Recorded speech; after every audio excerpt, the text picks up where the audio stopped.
আপনাদের বাড়ি আপনারা যা ইচ্ছে করতে পারেন, একটা আর্জি আছে মাসিমা, যাকে দিয়ে করা ঠিক লোককে দিয়ে করা। মানে আপনার কথাটা ঠিক বুঝলাম না। শেখরদা অনেক খেয়েছে, বদহজম হয়ে গেছে, পেটে পেটে ঠুস ঠুস করছে। ওই বাড়িটাকে নিয়ে ফিরে রাখবে। আপনার বাড়ি থেকে কিচ্ছু করতে পারবেন না। বাড়িটার উপরে আমার একটা সেন্টিমেন্ট লুকিয়ে আছে। আপনারা ভাববেন না আমি লোক লাগিয়ে মনিটা করে নেব, আবার আপনার বিপদে পড়ে যাবেন। সরকারি ভাবে বাড়ি ভাড়ার একটা অঙ্ক আছে, বোঝেন তো সবকিছু।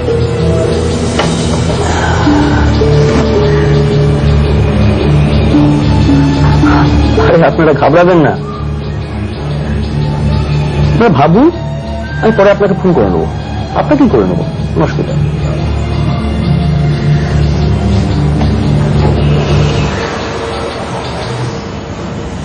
বাংলা একটা কথা আছে জানিস, দুষ্টু লোকের ছলের অভাব হয় না। তার মানে হলো যারা দুষ্টু লোক, খারাপ লোক, তারা বারে বারে চেহারাটা বদলে বদলে ফেলে আর অ্যাটাক করে। তা এই যে মা দুর্গার সঙ্গে আর মহিষাসুরের যুদ্ধটা হচ্ছিল, তাতেও ঠিক তাই হলো। মহিষাসুর তো উঠে উঠতে পারছে না, তখন কি করছে, বারে বারে নিজের চেহারাটা বদলাচ্ছে। প্রথমে তো সে হলো সিংহ, তারপর সে হয়ে গেল মোষ, তাতেও যখন কিছু হলো না তখন সে হয়ে গেল হাতি। Okay, that means gradually he became bigger and bigger. এখনো তো তাই হয় রে দাদা।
দেবতারা ওষুধের জ্বালায় জ্বলে পড়ে মরছে, কি করবে দেবতারা তখন, মানে ঠিক পাচ্ছে না, অত্যাচার করে। তখন দেবতারা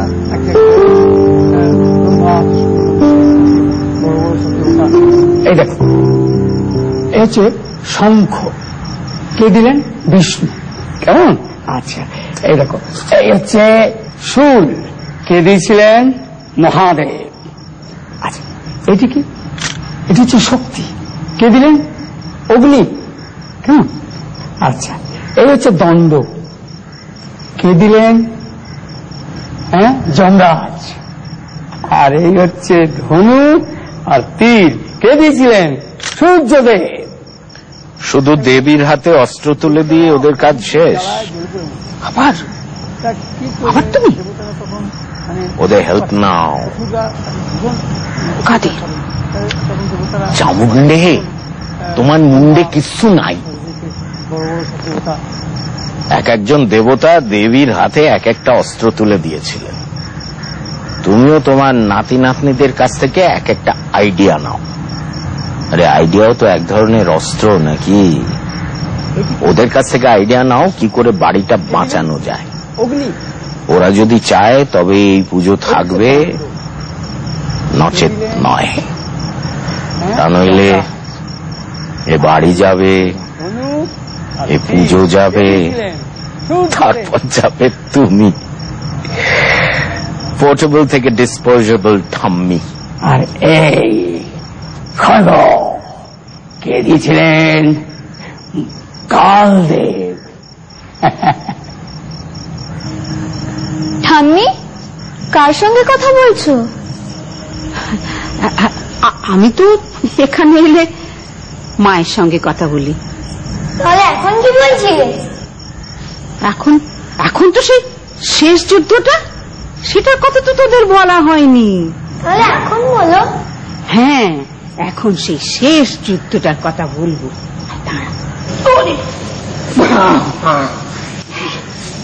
কি হলো?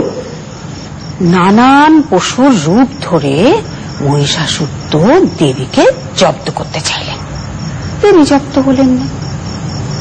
তারপর মহিষাসুর পুরুষ মূর্তি ধরলেন, তাতেও দেবীকে কবজা করা গেল না। তখন মহিষাসুর আবার সেই মোষ হয়ে গেলেন। ব্যাস, এইবার শুরু হলো সেই শেষ যুদ্ধ।